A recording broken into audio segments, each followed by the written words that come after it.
why are economic models important? Okay. Bakit importante ang mga modelo? Oh, di ba? Tinagalog ko lang. Ano ba kasi ang model? Model is defined as a simplification of something that is complex. So, for example, maalala nyo, when you were in elementary, di ko lang alam kung pati kayo pinagawa nun, pero pinagawa kami ng model of a solar system. Meron yung sun sa gitna, and then the different planets, sino yung nauuna na mas malapit sa sun, and sino yung pinakamalayo. So that is a model of the solar system for us to better visualize what the solar system is. Ginagamit yan sa different scientific endeavors, like for example, anatomy. Paano natin nalaman yung mga different body parts ng tao? Well, nagsimula tayo sa hayop na medyo related sa body parts ng tao. And in this ginawa natin na pag-observe sa anatomy ng hayop is also a model of a model of the physiology of that animal in relation to human beings. Pwede rin ganun. So sa economics, ganun din. Economic phenomena are very important and very complex na kailangan natin ng models to simplify it. That is their use. Okay? Economic models, they simplify and explain complex economic processes. Kasi ang behavior ng tao, lalo na when it comes to consumption and production, erratic yan. Okay?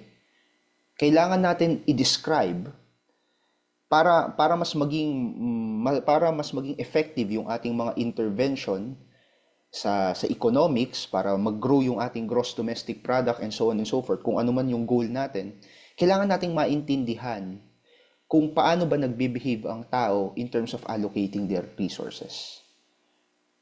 So, ang tawag dyan, economics as being descriptive. Okay?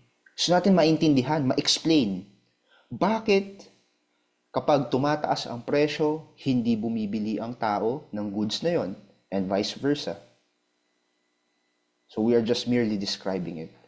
At the same time, economic models helps us to predict behavior.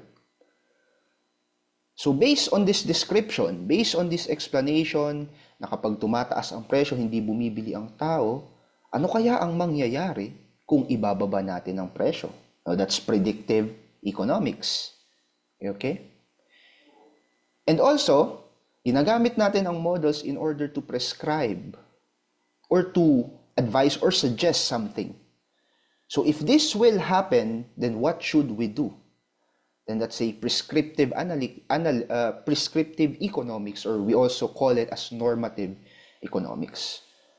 So these are the three main types of economic inquiry, I would say, or economic analysis.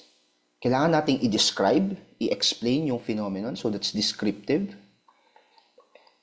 And then kailangan nating i-forecast kung anong mangyayari, so that's predictive.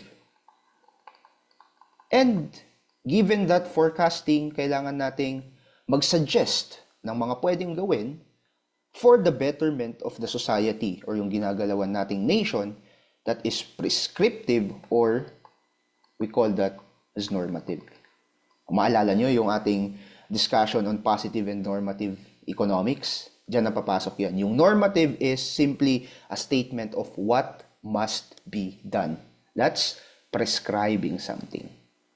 Diba? Connect yung topic natin na yun. Now, ano ba yung mga iba't ibang uri ng economic models? Unang-una, the first type of economic models, we call this as graphical models. Ang graphical models, yan yung visual representation ng isang economic phenomenon. Okay? It's a visual representation of relationships ng mga economic theories. So, for example, yung ating supply and demand curve. Right? So ito, makikita natin Ang relationship ng supply, for example, ng quantity supply sa price is kapag tumataas ang price, tumataas ang quantity supply. Ang demand naman baliktad. Kapag tumataas ang price, bumababa ang quantity demand. And then meron tayong such a thing called equilibrium na ang sinasabi nito, nag-a-adjust daw yung supply and demand para ma-hit yung equilibrium. This is a graphical model. It helps us explain yung relationship between supply and demand. Okay? One of the key things about graphical models is it simplifies complex data. Okay? Bukod sa it simplifies complex data, hina-highlight niya ano ba yung trend, ano ba yung pattern na nakikita natin based on this relationship. So that's graphical models. Ngayon, kung meron tayong graphical models, meron din naman tayong numero lang, and we call that as number models? No, we call that as mathematical models naman. Ang mathematical models yan ay medyo komplikado. We use mathematical equations to represent economic theories. Okay? The good thing about mathematical models is that it provides precision sa analysis. So, mas precise siya as compared sa graphical na ang dinidescribe lang mostly ng graphical is yung key trends. Sa mathematical model, merong precision. However, ang disadvantage is mayroong oversimplification ng real-world complexities. Madalas, mas maraming assumptions sa mathematical models. Kasi they are trying to isolate one particular variable and trying to explain it. So ito, medyo advanced economics na to, mga ganitong style ng equation. Okay? Hindi naman natin pag-uusapan yan at hindi yan lalabas sa exam. So no worries at all. But if you are interested to pursuing a higher level of learning sa economics, well, I believe then you should take a master's or PhD in one. Yan, pag-aaralan niyo yung mga yan. Okay. The other type of model in economics is what we call as empirical models. And empirical models can be a mathematical or can be a graphical model. Basta ang key term lang sa empirical model is that it uses real-world data. Okay? And ano yung purpose niya? It is to test an assumption or to test a hypothesis and forecast and predict kung anong mangyayari in the future. So ginagamitan niya ng statistical methods. At example niyan is regression analysis and some econometric models. Okay.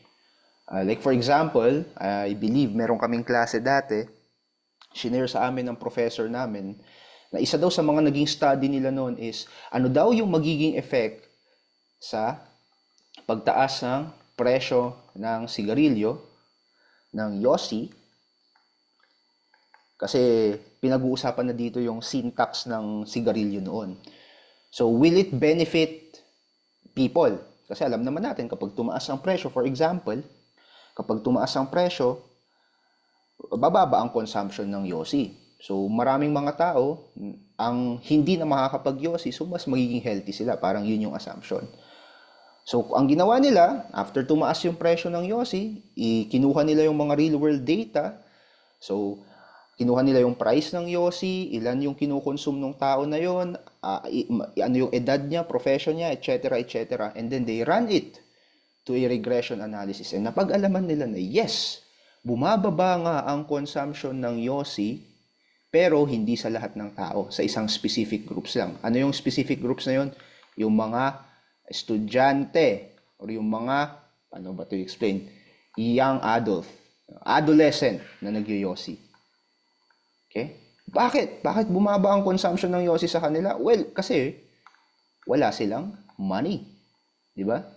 Pero sa mga taong may trabaho, sa mga taong may pinagkukuhanan ng income, steady pa rin actually yung kanilang consumption. Yung iba, tumaas pa.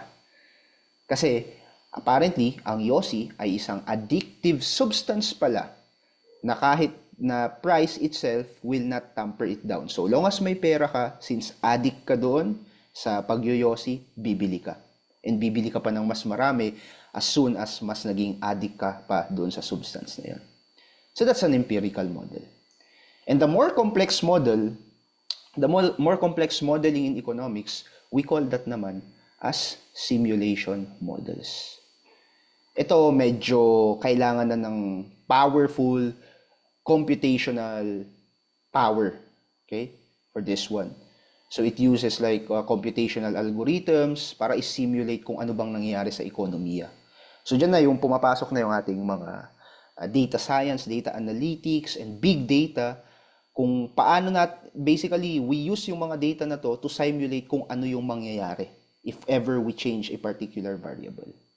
So isipin nyo na lang na yung mga simulation models is like, isipin nyo na lang bata kayo, tapos may mga laruan kayo, mga tiny Barbie, Ken, whatever that is, may mga action figure kayo. Tapos, doon sa palaruan nyo, gumagalaw itong mga laruan na to. Pero they are following one particular rule. Like for example, kung ang isang laruan na-meet niya yung another laruan, nag-uusap sila. Kapag yung isang laruan nagutom, pumapasok siya sa restaurant. So isipin nyo ganun, tapos ino-observe nyo yung pattern kung ano yung nangyayari doon sa mga laruan na nag-i-interact with one another. Yan is a simulation model. Particularly, yan ay agent-based model. Okay? So I'm trying to explain it to you in simpler words lang para maintindihan natin lahat. Kasi ako, hindi rin malalim yung pagkakaintindi ko dyan. So that's one way of thinking about it. We are observing kung paano nag-i-interact yung mga different agents. So yung mga household, firms, government, sa ekonomiya, in order to come up with some solutions or in order to predict kung ano yung mangyayari if we change a particular variable. So that's agent-based models. Ang computable general equilibrium models naman, tinitignan natin yung balanse ng firm, household, at saka government, I think. So kung paano nila i-allocate yung resources nila. Like for example, dapat balanse yung pagpapalabas ng resources ni household papunta kay firm and yung naipoproduce ni firm pabalik kay household. So yun naman, sinasimulate din natin yun and then we're trying to tweak na paano kaya kung papalitan natin yung presyo or magpo-propose tayo ng ganitong policy, what will happen? Yan, we are simulating an economic phenomenon para mas maintindihan natin and kung magi-implement man tayo ng solution ay mas magiging tama yun.